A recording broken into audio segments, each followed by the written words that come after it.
Good afternoon, grades 3rd and 4th. Today's lesson is Read Along with Miss Kelly Part 2. We're reading chapters 3 and 4 of Attack of the Shark-Headed Zombie. But first, I would like to make a couple announcements. I would like to continue to thank all those that have been getting online, doing assignments, and turning in their assignments to me. If you haven't turned in your assignments for yesterday, or some of your assignments for last week, it's not too late. And I really need you to get onto these websites, Splash Learn, Splash Math, ReadWorks, and Prodigy to do the assignments. It's mandatory for you to do these assignments, and because you'll be getting a cash prize at the end of the program. All right, so today we'll start with chapters 3 and 4. So I will start with chapter 3 from Attack of the Shark-Headed Zombie. Keats didn't move, his eyes wide. He stared at the toothy jaws slicing through the grass and weeds. Keats had never seen anything like this. It can't be real, Keats thought. Meanwhile, the thing was getting closer. Come on! Henry yanked Keats' arm again. Keats finally snapped out of it. The boys darted across the lawn. They sprinted up the stairs of the front porch. Keats almost tripped on the last step, but Henry grabbed him and held him up. Their hands reached for the front door at the same time. It was locked. The boys pounded on the door, rang the doorbell, but there was no answer. I don't get it, Keats said. Mr. Kickham gave us jobs to do inside. Why is the door locked? He must have forgotten to leave it open, Henry said. I think we have bigger problems than dealing with Mr. Kickham's bad memory. The cousins turned back towards the yard. The creature had followed them.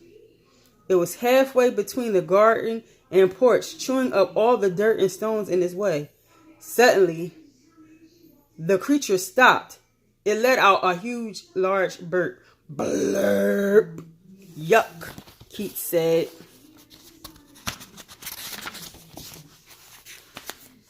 Then the thing kept coming. In an instant, it was on the porch steps. It was at the porch steps. We should have run for the road, Henry said. Now we're stuck here. The creature took an enormous bite out of the bottom porch step. The wooden step was thick, but it cracked like a toothpick. The boys pressed back against the locked door. What is this thing? Keats shouted. Henry said, it looks like some kind of shark, but how can a shark swim in grass? Shark. That word reminded Keats of the note. I bet it's the shark-headed zombie, he said. Mr. Kickham wasn't kidding.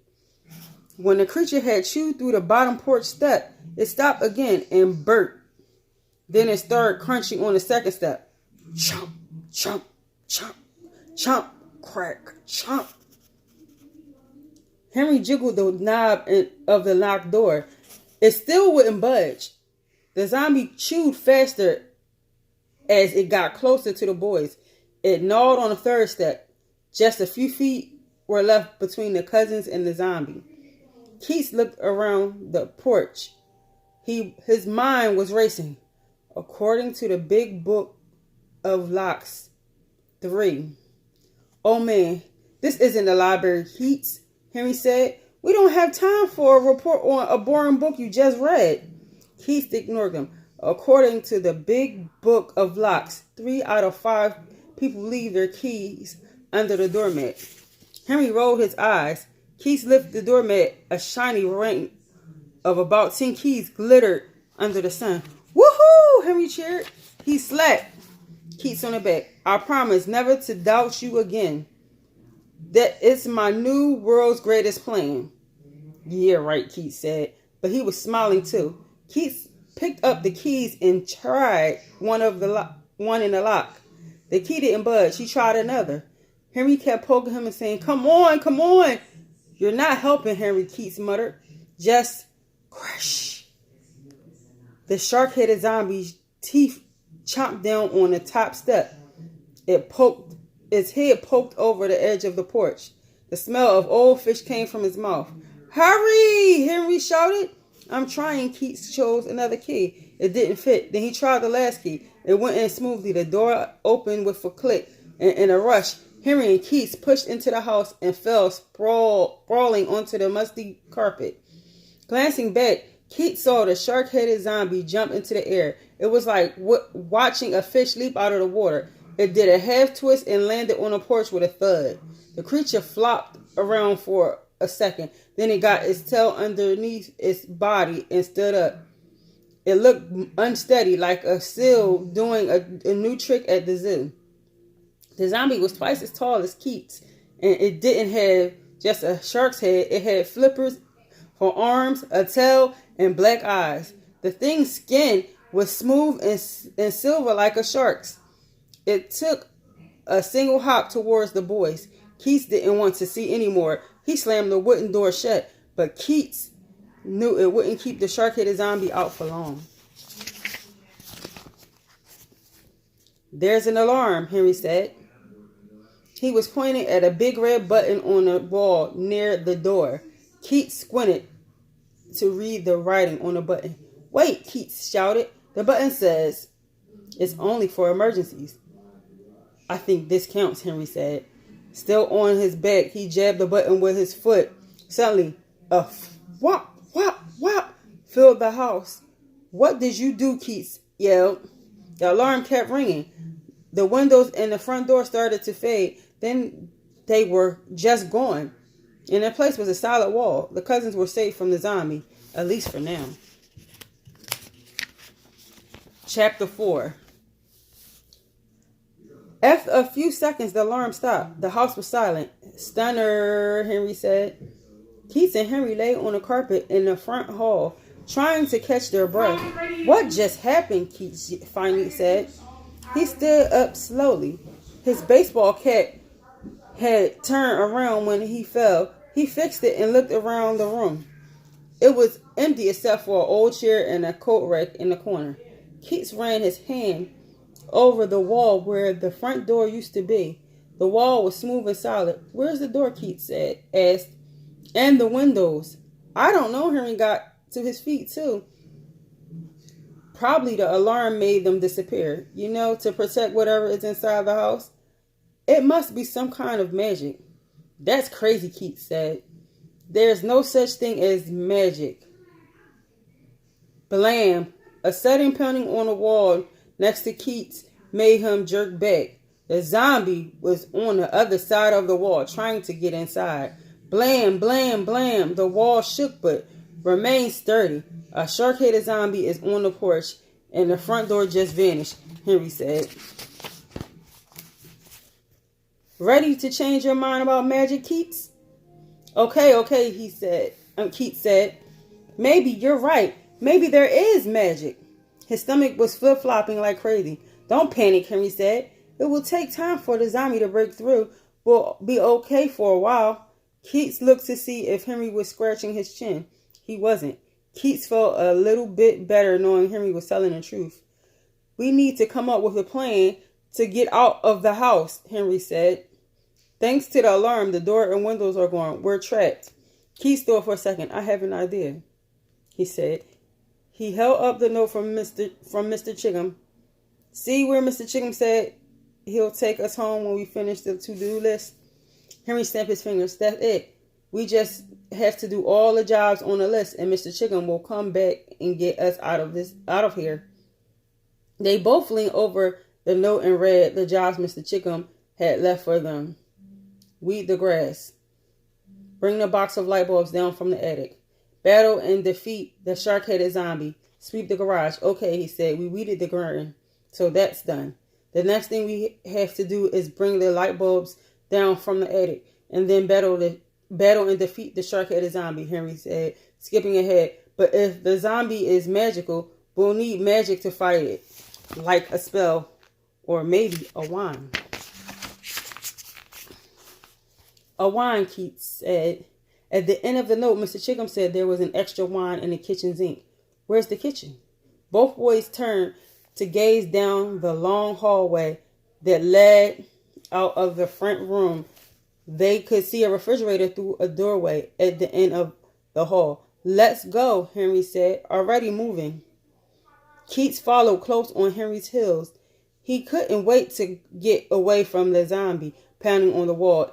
The instant they left the front room, something strange happened. The doorway they had just passed through shimmered, then it disappeared and became part of the wall. They walked through the next door and it happened again. The doorway was gone and the wall stood in its place. It must be part of the alarm system, Keats said. I bet every time we go through an opening, it disappears just like the front door and the windows. We can't go back the way we came. We better stick close together, Henry said. If I go through a doorway without you and it fades away, we'll be split up. The boys walked through the last doorway into the kitchen at the same time. They watched the door turn to a wall too. The kitchen was messy but looked pretty normal. It had an old stove, a counter stacked with dirty dishes, and the big gray refrigerator. Another door was on the other side of the room. Keats looked for a phone to call for help. There wasn't one, but he spotted something else. A thick, dusty book sat on the kitchen table. Keats went over to it and read the cover. The book was called How to Zap Anything. A bookmark was stuck inside. Keats flipped to the marked page and read it. Zap a zombie. Step 1, stand on one foot. Step 2, wave the wand. Step 3, now say. The rest of step 3 was gone. The page was torn. It was almost as if something had taken a bite out of it. You've got to see this, Henry, Keats said. Mr. Chicken found a spell to zap the zombie with the wand, but it's missing the most important part of... Ah! Henry interrupted. He was standing by the counter with his back to Keats. Keats jumped. What? He demanded. What is it now? Oh, man. This is just nasty. Henry held up a plate covered in furry mold. When's the last time Mr. Chicken washed the dishes? You scared me to death. Keats shook his head. Get serious, Henry. We have to find the wine. It must be in the zinc buried under all these dishes. What a grouch, Henry shouted. Being chased by a zombie must be bad for your funny bone. Suddenly, Henry stopped and shouted, Ah! This time, Keats didn't freak out. You need some new jokes, Henry. Keats, Henry said quietly. It was the voice he used when he didn't want Keats to panic. I think you found the zinc. Oh, yeah? Keats wasn't going to fall for one of Henry's pranks. What makes you say that? Because you're standing in it, Henry said. Look at your feet. Keats did, or tried to. Couldn't see his feet. They were gone. His sneakers had been sucked into the kitchen floor like it was quicksand. I'm sinking, Keats said. That's the end for today. That was chapter 4. All right, the assignment for today is do a short video or paragraph about one of 4 topics. A summary of what we read today, a prediction of what happens next. If I had to fight or defeat the shark-headed zombie, how would I do it? And 4, what was the weirdest or funniest odd job you had to do to earn money from someone? And the rest of the assignment is 30 minutes of math on Splash Math or Prodigy and 15 minutes of ReadWorks doing a assigned reading. I wanted to say that I was very, very glad that a lot of you were getting on and turning in your assignments. And I want you to continue to do it, and it will help you get better at your reading and your math. So get on to Splash Math, Prodigy, and ReadWorks, because it'll really help you with your math and reading grades. And that's all for the lesson today. Goodbye.